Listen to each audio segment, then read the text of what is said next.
Acte 3, scène première entre Clitandre et Acaste. Clitandre, cher marquis, je te vois l'âme bien satisfaite. Toute chose t'égaye et rien ne t'inquiète. Et, en bonne foi, crois-tu, sans t'éblouir les yeux, avoir de grands sujets de paraître joyeux? Acaste, parbleu, je ne vois pas, lorsque je m'examine, où prendre aucun sujet d'avoir l'âme chagrine. J'ai du bien, je suis jeune et sors d'une maison qui se peut dire noble avec quelques raisons. Et je crois par le rang que me donne ma race, qu'il est fort peu d'emplois dont je ne sois en passe, pour le cœur dont surtout nous devons faire cas. On sait sans vanité que je n'en manque pas. Et l'on m'a vu pousser dans le monde une affaire, d'une assez vigoureuse et gaillarde manière. Pour de l'esprit, j'en ai sans doute et du bon goût à juger sans étude et raisonner de tout, à faire aux nouveautés dont je suis idolâtre, figure de savant sur les bancs du théâtre, y décider en chef et faire du fracas à tous les beaux endroits qui méritent des A. Je suis assez adroit, j'ai bon air, bonne mine, les dents belles surtout et la taille fort fine. Quant à se mettre bien, je crois sans me flatter, qu'on serait mal venu de me le disputer. Je me vois dans l'estime autant qu'on y puisse être, fort aimé du beau sexe et bien auprès du maître. Je crois qu'avec cela, mon cher marquis, je crois, qu'on peut par tout pays être content de soi. Clitandre. Oui, mais trouvant ailleurs des conquêtes faciles, pourquoi pousser ici des soupirs inutiles? Acaste, moi, parbleu, je ne suis de taille ni d'humeur à pouvoir d'une belle essuyer de la froideur. C'est aux gens mal tournés au mérite vulgaire, à brûler constamment pour des beautés sévères, à languir à leurs pieds et souffrir leur rigueur, à chercher le secours des soupirs et des pleurs, et tâcher par des soins d'une très longue suite d'obtenir ce qu'on nie à leur peu de mérite. Mais les gens de mon air, marquis, ne sont pas faits pour aimer à crédit et faire tous les frais. Quelque rare que soit le mérite des belles, je pense, Dieu merci, qu'on vaut son prix comme elles. Et pour se faire honneur d'un cœur comme le mien, ce n'est pas la raison qu'il ne leur coûte rien, et qu'au moins à tout mettre en des justes balances, il faut qu'à frais communs se fassent les avances. Clitandre, tu penses donc, marquis, être fort bien ici. Acaste, j'ai quelques lieux, marquis, de le penser ainsi. Clitandre, crois-moi, détache-toi de cette erreur extrême, tu te flattes, mon cher, et t'aveugles toi-même.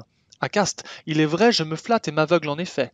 Clitandre, mais qui te fait juger ton bonheur si parfait? Acaste, je me flatte. Clitandre, sur quoi fonder tes conjectures? Acaste, je m'aveugle. Clitandre, en as-tu des preuves qui soient sûres? Acaste, je m'abuse, te dis-je. Clitandre, est-ce que de ces vœux, Célimène t'a fait quelque secret aveu? Acaste, non, je suis maltraité. Clitandre, réponds-moi, je te prie. Acaste, je n'ai que des rebuts. Clitandre, laissons la raillerie, et me dis quel espoir on peut avoir donné. Acaste, je suis le misérable et toi le fortuné. On a pour ma personne une aversion grande, et quelqu'un de ces jours il faut que je me pende. Clitandre, oh ça, veux-tu, marquis, pour ajuster nos vœux, que nous tombions d'accord d'une chose tous deux? Qui, qui pourra montrer une marque certaine d'avoir meilleure part au cœur de Célimène? L'autre ici fera place au vainqueur prétendu, et le délivrera d'un rival assidu. Acaste, ah parbleu, tu me plais avec un tel langage, et du bon de mon cœur à cela je m'engage. Mais chut! Scène 2. Célimène, Acaste, Clitandre. Célimène, encore ici, Clitandre, l'amour retient nos pas. Célimène, je viens d'ouïr entrer un carrosse là-bas. Savez-vous qui c'est, Clitandre? Non. Scène 3. Basque, Célimène, Acaste, Clitandre. Basque, Arsinoé, madame. Monte ici pour vous voir. Célimène, que me veut cette femme? Basque, Eliante, là-bas, est à l'entretenir. Célimène, de quoi s'avise-t-elle et qui la fait venir? Acaste, pour prude consommée en tout lieu elle passe. Et l'ardeur de son zèle, Célimène, oui, oui, franche grimace. Dans l'âme, elle est du monde et ses soins tentent tout, pour accrocher quelqu'un sans en avenir à bout. Elle ne saurait voir qu'avec un œil d'envie les amants déclarés dont une autre est suivie, et son triste mérite abandonné de tous, contre le siècle aveugle est toujours en courroux.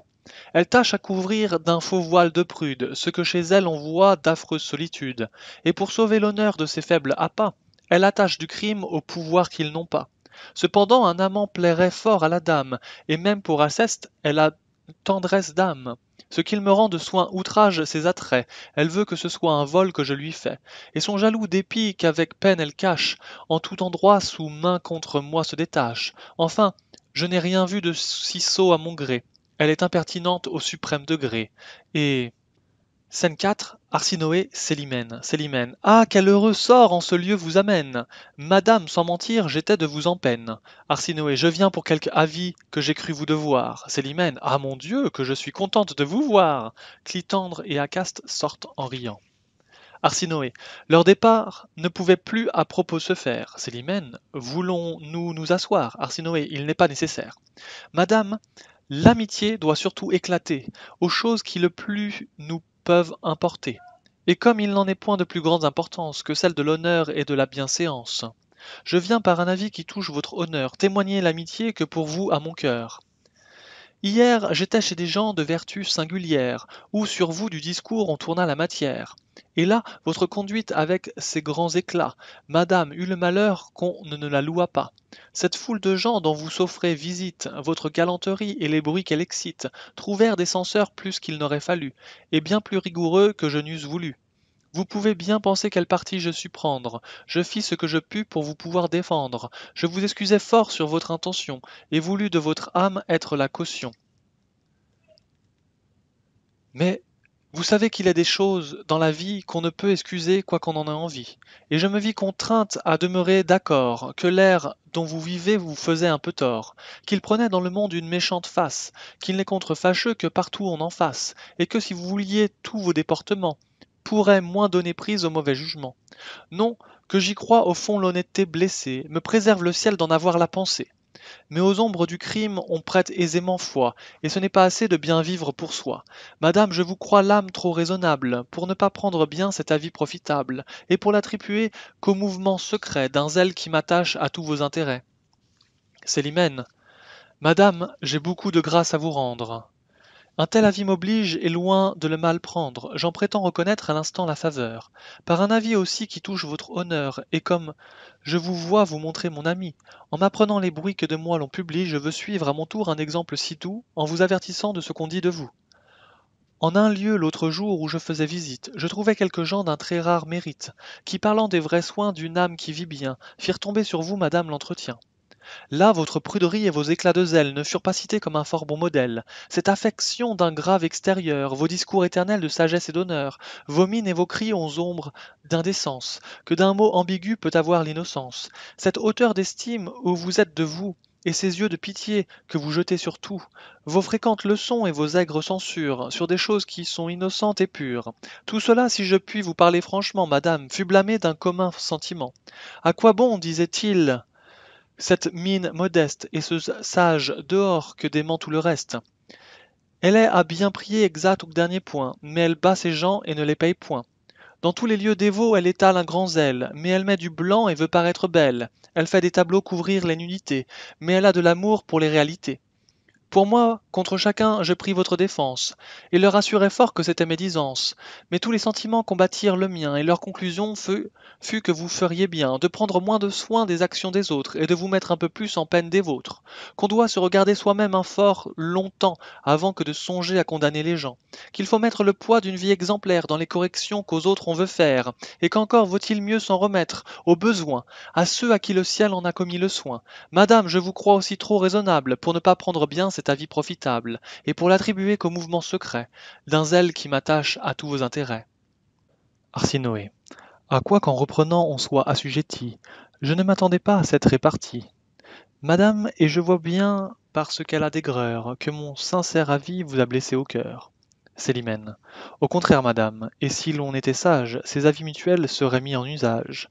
On détruirait par là, traitant de bonne foi, ce grand aveuglement où chacun est pour soi. Il ne tiendra qu'à vous qu'avec le même zèle, nous ne continuions cet office fidèle, et ne prenions grand soin de nous dire entre nous ce que nous entendrons, vous de moi de vous. Arsinoé. Ah, madame, de vous je ne puis rien entendre. C'est en moi que l'on peut trouver fort à reprendre. Célimène. Madame, on peut, je crois, louer et blâmer tout, et chacun a raison suivant l'âge ou le goût. Il est une saison pour la galanterie, il en est une aussi propre à la pruderie. On peut, par politique, en prendre le parti, quand de nos jeunes ans l'éclat est amorti, cela sert à couvrir de fâcheuses disgrâces. Je ne dis pas qu'un jour je ne suive vos traces, l'âge emmènera tout, et ce n'est pas le temps. Madame, comme on sait, d'être prude à 20 ans. Arsinoé. Certes, vous vous targuez d'un bien faible avantage, et vous faites sonner terriblement votre âge. Ce que de plus que vous en pourrait avoir n'est pas un si grand cas pour son temps prévaloir, et je ne sais pourquoi votre âme ainsi s'emporte, madame, à me pousser de cette étrange sorte. Célimène. Et moi je ne sais, madame, aussi pourquoi. On vous voit en tout lieu vous déchaîner sur moi. Faut-il de vos chagrins sans cesse à moi vous prendre? Et puis-je mets des soins qu'on ne va pas vous rendre? Si ma personne aux gens inspire de l'amour, et si l'on continue à m'offrir chaque jour des vœux que votre cœur peut souhaiter qu'on m'ôte, je n'y saurais que faire, et ce n'est pas de ma faute. Vous avez le champ libre, et je n'empêche pas que pour les attirer, vous n'ayez des appâts. Arsinoé.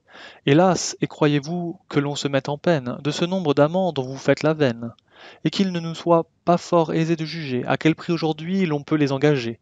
Pensez-vous faire croire à voir comme tout roule que votre seul mérite attire cette foule? Qu'ils ne brûlent pour vous que d'un honnête amour, et que pour vos vertus ils vous font tous la cour. On ne s'aveugle point par de vaines défaites, le monde n'est point dupe et j'en vois qui sont faites, à pouvoir inspirer de tendres sentiments, qui chez elles pourtant ne fixent point d'amant, et de là nous pouvons tirer des conséquences, qu'on n'acquiert point leur cœur sans de grandes avances, qu'aucun pour nos beaux yeux n'est notre soupirant, et qu'il faut acheter tous les soins qu'on nous rend. Ne vous enflez donc point d'une si grande gloire, pour les petits brillants d'une faible victoire, et corrigez un peu l'orgueil de vos appâts, de traiter pour cela les gens de haut en bas. Si nos yeux enviaient les conquêtes des vôtres, je pense qu'on pourrait faire comme les autres, ne se point ménager et vous faire bien voir que l'on a des amants quand on en veut avoir. Célimène. Ayez-en donc, madame, et voyons cette affaire. Par ce rare secret, efforcez-vous de plaire. Et sans, Arsinoé, brisons, madame, un pareil entretien. Il pousserait trop loin votre esprit et le mien, et j'aurais pris déjà le congé qu'il faut prendre, si mon carrosse encore ne m'obligeait d'attendre. Célimène. Autant qu'il vous plaira, vous pourrez arrêter. Madame, et là-dessus rien ne doit vous hâter. Mais sans vous fatiguer de ma cérémonie, je m'en vais vous donner meilleure compagnie. Et monsieur, qu'à propos le hasard fait venir, remplira mieux ma place à vous entretenir. Alceste, il faut que j'aille écrire un mot de lettre, que, sans me faire tort, je ne saurais remettre. Soyez avec madame, elle aura la bonté d'excuser aisément mon incivilité. Scène 5. Alceste et Arsinoé. Arsinoé. Vous voyez, elle veut que je vous entretienne, attendant un moment que mon carrosse vienne, et jamais tous ces soins ne pouvaient m'offrir rien qui me fût plus charmant qu'un pareil entretien. En vérité, les gens d'un mérite sublime entraînent de chacun et l'amour et l'estime, et le vôtre sans doute a des charmes secrets, qui font entrer mon cœur dans tous vos intérêts. Je voudrais que la cour, par un regard propice, à ce que vous valez rendît plus de justice.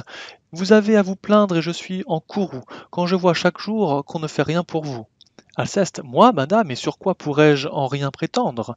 Quel service à l'État est-ce qu'on m'a vu rendre? Qu'ai-je fait, s'il vous plaît, de ces brillants de soie, pour me plaindre à la cour qu'on ne fait rien pour moi? Arsinoé, tous ceux sur qui la cour jette des yeux propices n'ont pas toujours rendu de ces fameux services. Il faut l'occasion ainsi que le pouvoir, et le mérite enfin que vous nous faites voir. De vrai, Alceste, mon Dieu, laissons mon mérite de grâce. De quoi voulez-vous là que la cour s'embarrasse? Elle aurait fort à faire, et ses soins seraient grands, d'avoir à déterrer le mérite des gens. Arsinoé, un mérite éclatant se déterre lui-même. Du vôtre, en bien des lieux, on fait un cas extrême. Et vous serez de moi qu'en deux fort bons endroits, vous fûtes hier loué par des gens d'un grand poids. Alceste, et madame, l'on loue aujourd'hui tout le monde, et le siècle par là n'a rien qu'on ne confonde. Tout est d'un grand mérite également doué. Ce n'est plus un honneur que de se voir loué. D'éloges on regorge, à la tête on les jette, et mon valet de chambre est mis dans la gazette. Arsinoé, pour moi, je voudrais bien que, pour vous montrer mieux, une charge à la cour vous pût frapper les yeux. Pour peu que d'y songer, vous nous fassiez les mines. On peut, pour vous servir, remuer des machines, et j'ai des gens en main que j'emploierai pour vous, qui vous feront à tout un chemin assez doux. Alceste, et que voudriez-vous, madame, que j'y fisse? L'humeur dont je me sens veut que je m'en bannisse. Le ciel ne m'a point fait en me donnant le jour, une âme compatible avec l'air de la cour. Je me trouve point les vertus nécessaires pour y bien réussir et faire mes affaires. Être franc et sincère est mon plus grand talent. Je ne sais point jouer les hommes en parlant, et qui n'a pas le don de cacher ce qu'il pense doit faire en ce pays fort peu de résidence. Hors de la cour, sans doute, on n'a pas cet appui, et ces titres d'honneur qu'elle donne aujourd'hui. Mais on n'a pas aussi, perdant ses avantages, le chagrin de jouer de fort sots personnages.